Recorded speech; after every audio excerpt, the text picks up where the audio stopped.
Hello, I am Mr. Deepak, faculty at Government Polytechnic Badaun. से previous lecture में हमने stress के बारे में डिस्कस किया था। तो हमने टाइप्स ऑफ स्ट्रेसेस के बारे में देखा था कि कौन कौन से स्ट्रेसेस आपकी होती हैं। ठीक है, तो उसमें हमने जितने भी नॉर्मल स्ट्रेस है, टेंजेंशियल स्ट्रेस है, उसके बारे में डिस्कशन कर लिया। आज हम बात करेंगे स्ट्रेन। स्ट्रेन क्या चीज़ होती है? तो स्ट्रेन क्या है? आपका एक मेजर ऑफ डिफॉर्मेशन है। मेजर ऑफ डिफॉर्मेशन मतलब जो डिफॉर्मेशन है उसका मेजरमेंट हम स्ट्रेन के द्वारा करते हैं। ठीक है, तो स्ट्रेन क्या है?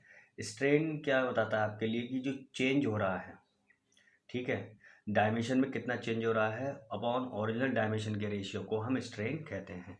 तो मतलब क्या है स्ट्रेन? आपका क्या है? स्ट्रेन को हम लिख सकते हैं change in dimension, change in dimensions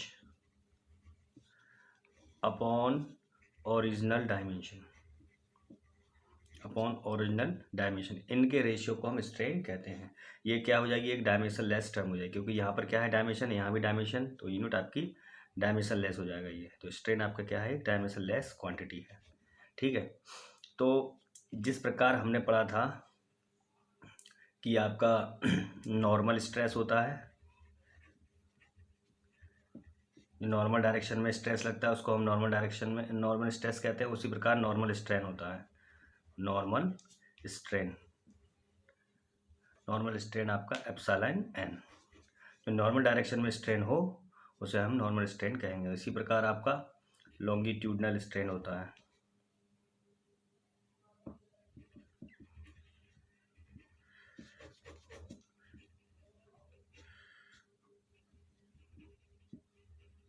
longitudinal strain, longitudinal strain उसी प्रकार स्ट्रेस था,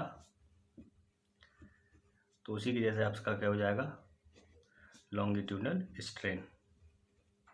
इसको हम एप्सिलॉन से रिप्रेजेंट करते हैं इसको सिंपली। ठीक है, तो लॉन्गिट्यूडनल स्ट्रेन उस पर जैसे आपका स्ट्रेस था दो टाइप का था, एक आपका टेंसाइल था, कंप्रेसिव था। उसी प्रकार आपका जो स्ट्रेन होगा वो भी क्या होगा? टेंसाइल और कंप्रेसिव। ठीक है, तो और आपका क्या था? टेंजेंशियल को हम शेयर स्ट्रेस भी बोलते हैं। तो उसी प्रकार आपका क्या होगा? Shear strain, shear strain. इसको हम जनरली आपका गामा और फाई से रिप्रेजेंट हम इसको करते हैं। ठीक है, तो जो शियर स्ट्रेन है वो क्या हो जाएगा? चेंज इन लेंथ, यानी कि लॉन्गिट्यूडनल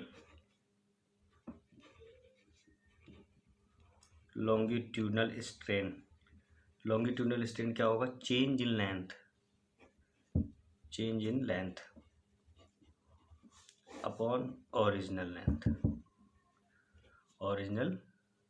लेंथ। ठीक है, इसके रेशियो को हम बोलेंगे लॉन्गिट्यूडनल स्ट्रेन। ठीक है, इसको हम एप्सिलॉन से रिप्रेजेंट करते थे, डेल एल अपॉन एल। यानी जो आपका टेंजेंशियल स्ट्रेस है, टेंजेंशियल स्ट्रेस था उसको हमने शेयर स्ट्रेस बोला था। यहाँ पर क्या है आपका? टेंजेंशियल स्ट्रेन है, तो और आपका उसको क्या हो जाएगा? शेयर स्ट्रेन के बराबर होगा, दोनों को सेम टर्म है। ठीक है, तो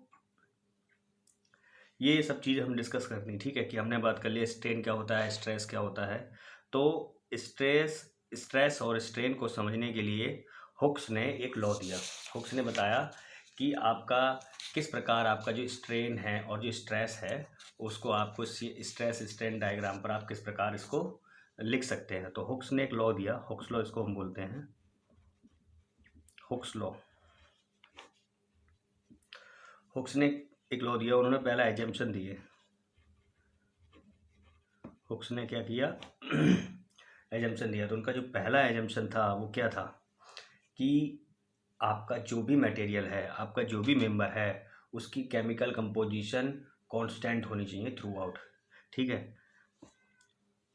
तो हुक्स का पहला एजम्पशन था कि जो केमिकल कंपोजिशन है, chemical composition is constant through out, यानी जो भी आपका मेंबर है, जो भी आप मटेरियल यूज़ कर रहे हैं, जो भी ऑब्जेक्ट ले रहे हैं, उसकी जो केमिकल कंपोजिशन है वो कांस्टेंट होनी चाहिए, उनमें कोई वेरिएशन नहीं होना चाहिए कंपोजिशन में। दूसरा आपका है लोडिंग के दौरान टेम्परेचर में कोई भी चेंज नहीं होना चाहिए। ठीक है, तो लोडिंग के दौरान टेम्परेचर में कोई चेंज नहीं होना चाहिए। ठीक है।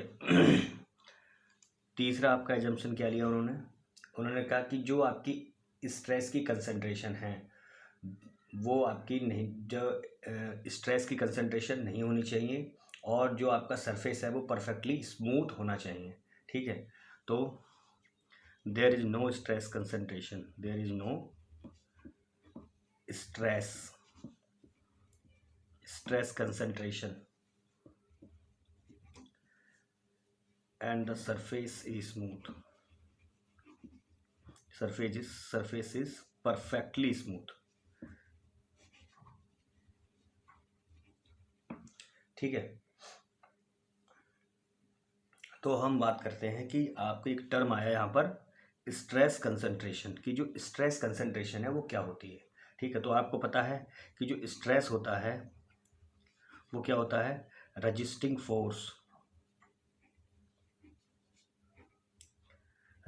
Force upon area. ये तो हमें पता है। तो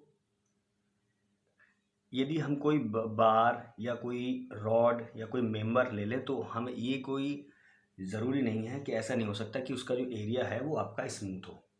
ठीक है, यानी हम कोई भी रॉड, अगर कोई रॉड ले रहे हैं, कोई मेंबर ले रहे हैं, ठीक है, तो उसका जो क्रॉस सेक्शन एरिया है वो ज़रूरी नहीं है कि स्मूथ हो। ठीक है, तो इसके लिए हम क्या करते हैं, एक ऐसे मटेरियल को कंसीडर करते हैं जो थ्रू आउट द लेंथ क्या है आपका कांस्टेंट हो या फिर यूनिफॉर्म हो इसका क्रॉस सेक्शन। तो इसके लिए हम क्या करते हैं, एक प्रिज्मेटिक बार को कंसीडर करते हैं।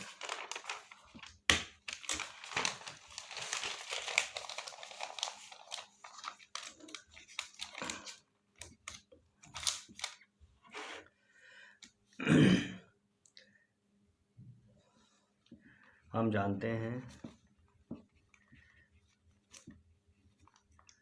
जानते हैं कि मेंबर या रॉड का क्रॉस सेक्शन एरिया स्मूथ नहीं हो सकता। तो इसके लिए हम क्या करते हैं, इसके लिए हम एक प्रिज्मेटिक बार को कंसीडर करते हैं। प्रिज्मेटिक बार प्रिज्म से लिया गया है, या फिर प्रिज्मेटिक बार ऐसे बार कहते हैं जिसका क्रॉस सेक्शन एरिया क्या हो, थ्रू आउट द लेंथ क्या हो, कांस्टेंट हो। ठीक है, तो प्रिज्मेटिक बार क्या है, प्रिज्म से लिया गया है। ठीक है, तो प्रिज्म का जो क्रॉस सेक्शन होता है वो थ्रू आउट द सेम होता है। थ्रू आउट आप देखेंगे उसको तो वो आपको सेम मालूम पड़ेगा। ठीक है, तो मान लीजिए यदि किसी प्रिज्मेटिक बार का एरिया ए है। ठीक है, तो ये आपका एक प्रिज्मेटिक बार ले लिया हमने। इस प्रिज्मेटिक बार का आपका जो एरिया है वो आपका क्या है, ए है। इस पर हम क्या कर रहे हैं, पुल फोर्स लगा रहे हैं दोनों तरफ। ठीक है, तो यहाँ से स्ट्रेस क्या होगा, स्ट्रेस होगा आपका P/A हो जाएगा। ठीक है, तो जब हम सरफेस की बात करते हैं, ठीक है, कोई भी सरफेस हो तो उसमें क्या होता है, कुछ ना कुछ इरेगुलरिटी होती है। अभी क्या है, कुछ ना कुछ इरेगुलरिटी होती है। तो यदि हम उसको क्या करें, माइक्रोस्कोपिक व्यू से देखें, माइक्रोस्कोपिक व्यू से मटेरियल को अगर हम देखते हैं तो आपको मटेरियल किस तरीके से मालूम पड़ा, कुछ इस तरीके से आपको उसमें दरारें सी मालूम पड़ती है। ठीक है, यदि हम क्या करें, टॉप, ये आपका टॉप सरफेस है, ये आपका बॉटम सरफेस है, तो टॉप और बॉटम सरफेस को यदि हम देखते हैं तो मान लीजिए इस तरीके से आपका टॉप सरफेस है, ये आपका क्या है, बॉटम सरफेस है। तो जहाँ पर आप देखेंगे तो आप देख रहे हैं कि जो एरिया है वो आपका क्या है, कांस्टेंट नहीं है। आप जो माइक्रोस्कोप से देखेंगे उसको तो आपको बहुत सारी उसमें इस तरीके से दरारें सी मिलती हैं मटेरियल में जब कट करते हैं आप। तो आप देखते हैं जो एरिया है वो कांस्टेंट नहीं है थ्रू आउट, जो क्रॉस सेक्शन एरिया आपका वो क्या है, कांस्टेंट नहीं है थ्रू आउट। तो जहाँ पर आपका एरिया कम होता है तो वहाँ पर क्या होता है, स्ट्रेस कंसंट्रेट हो जाता है। तो आप इस फॉर्मूले से भी देख सकते हैं कि जो स्ट्रेस है वो एरिया के इन्वर्सली प्रोपोर्शनल है। मतलब जहाँ कम से कम एरिया होगा वहाँ पर आपका स्ट्रेस ज़्यादा होगा। तो स्ट्रेस ज़्यादा होगा तो आपके मटेरियल की फेल होने की टेंडेंसी ज़्यादा हो जाती है। ठीक है, तो आप क्या देखते हैं कि मान लीजिए इस तरीके से कोई बार है आपके पास, तो यहाँ देख रहे हैं आपका जो एरिया है वो क्या है, मिनिमम है, मिनिमम एरिया है। ठीक है, तो यहाँ पर जो स्ट्रेस होगा वो क्या होगा, आपका मैक्सिमम होगा, स्ट्रेस ज़्यादा होगा आपका। तो एरिया जहाँ जहाँ कम होता है वहाँ आपका स्ट्रेस की वैल्यू ज़्यादा होती है। ठीक है, फोर्थ आपका पॉइंट है कि मटेरियल आपका डिफॉर्मेबल होना चाहिए। ठीक है, अगर हुक्स लॉ को आप तभी अप्लाई कर सकते हैं जब आपका जो मटेरियल है वो आपका डिफॉर्मेबल मटेरियल हो। यदि आपका कोई रिजिड मटेरियल है, रिजिड आपका मटेरियल, रिजिड इसमें क्या है, कोई भी डिफॉर्मेशन नहीं होता है, कोई आपका रिजिड मटेरियल, तो वहाँ पर आप क्या कर सकते हैं, हुक्स लॉ को नहीं लगा सकते हैं। ठीक है, तो हम क्या देखते हैं, तो हम ये देखते हैं कि जो आपका स्ट्रेस है हुक्स लॉ के अकॉर्डिंग वो आपका डायरेक्टली प्रोपोर्शनल टू स्ट्रेन के हो जा रहा है। ठीक है, डायरेक्टली प्रोपोर्शनल टू हो जा रहा है, ये क्या है, हुक्स लॉ के अकॉर्डिंग है, हुक्स लॉ के अकॉर्डिंग। ठीक है, तो मतलब कि आपका नॉर्मल स्ट्रेस जो होगा वो आपका directly proportional to normal strain होगा। ठीक है, आपका लॉन्गिट्यूडनल जो स्ट्रेस होगा वो आपका लॉन्गिट्यूडनल स्ट्रेन के बराबर प्रोपोर्शनल होगा। ठीक, ऐसे ही आपका क्या है, शियर स्ट्रेस आपका शियर स्ट्रेन के बराबर होगा, प्रोपोर्शनल होगा। ठीक है,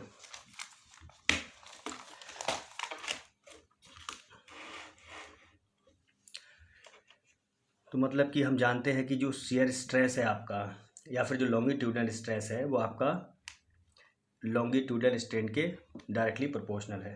ठीक है, तो अभी क्या करेंगे, प्रोपोर्शनलिटी साइन हटाने के लिए हम एक कांस्टेंट से उसको मल्टीप्लाई करेंगे।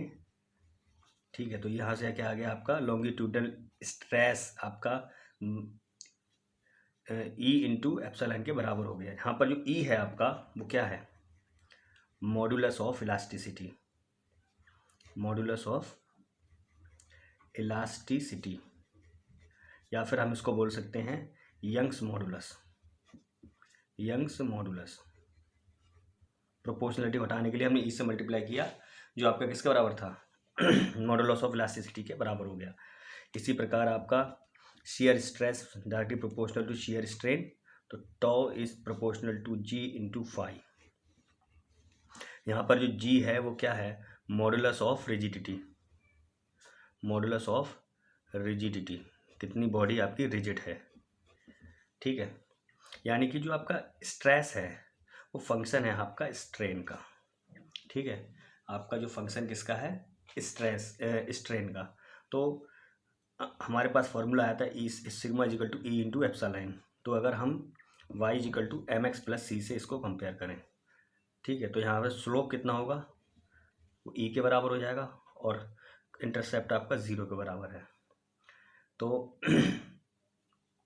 जो यंग्स मॉडुलस है वो क्या हो जाएगा, स्लोप हो जाएगा आपका स्ट्रेस स्ट्रेन डायग्राम का। तो यहाँ से अगर स्ट्रेस स्ट्रेन डायग्राम हम बनाते हैं किसी भी मटेरियल का, तो ये सिग्मा है आपका, ये स्ट्रेन है, ये स्ट्रेस है, ये स्ट्रेन है। तो आप देखेंगे जो एक आपको लीनियरली मिलेगा, यहाँ पर जो स्लोप आपका क्या है, ई। ठीक है, तो ये क्या बता रहा है, लीनियर इलास्टिक मटेरियल और जो आपका लीनियर इलास्टिक मटेरियल होते हैं, लीनियर इलास्टिक मटेरियल, या फिर क्या है या और हम ये कह सकते हैं a material which follow Hooke's law.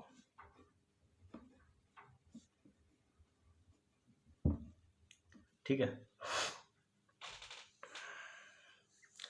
तो इस ये जो कर्व है आपका, इस कर्व से हम एक चीज़ ये देखते हैं कि आपका जो स्ट्रेस है वो आपका प्रोपोर्शनल टू स्ट्रेन है। ठीक है, लेकिन ये एक पर्टिकुलर लोडिंग तक ही पॉसिबल है, एक पर्टिकुलर लोडिंग तक।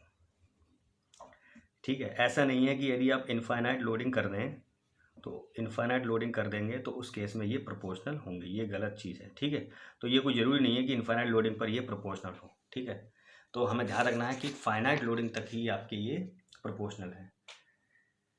ठीक है,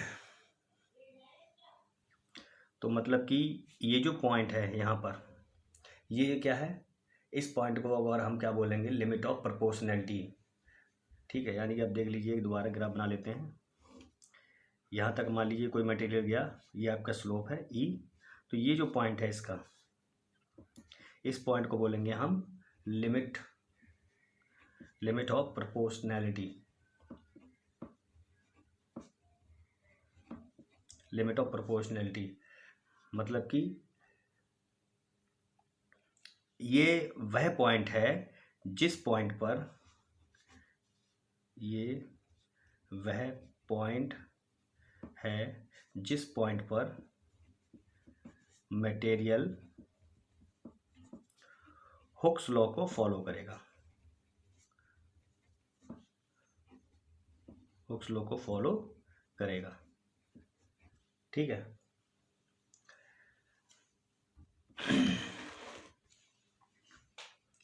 तो आपका जो स्ट्रेस था वो ई इंटू एप्सिलॉन के बराबर था, तो यंग्स मॉडुलस किसके बराबर हो गया, एप्सिलॉन स्ट्रेस अपॉन स्ट्रेन। ठीक है, इसकी यूनिट क्या होगी, न्यूटन पर मीटर स्क्वायर। क्लियर, तो हमने यहाँ पर देख लिया आपका कि स्ट्रेन क्या होता है और आपके हुक्स लॉ के अकॉर्डिंग मटेरियल किस प्रकार आपका बिहेव करेगा, किस प्रकार आपका एक लिमिट होगी कि एक सर्टेन लोडिंग तक ही वो आपका क्या है, हुक्स लॉ को फॉलो करेगा, या फिर आपका जो स्ट्रेस है वो स्ट्रेन के प्रोपोर्शनल होगा। ठीक है, तो नेक्स्ट लेक्चर में हम ये देखेंगे कि यदि कोई मटेरियल का यंग्स मॉडुलस ऑफ वेलोसिटी ज़्यादा है और एक का कम है, तो वो किस प्रकार आपका इफेक्टेड होता है, यानी किस प्रकार वो आपकी बिल्डिंग स्ट्रक्चर में किस प्रकार आपको आप पता लगा पाएंगे कि स्ट्रेन इसका ज़्यादा है तो उसको यूज़ करना है या नहीं करना। ठीक है, तो नेक्स्ट लेक्चर में हम आप बात करेंगे कि आपका एक मटेरियल का यंग्स मॉडुलस ज़्यादा है तो उस केस में उसका स्ट्रेन कितना होगा। ठीक है, आज के लिए इतना काफ़ी। Thank you class.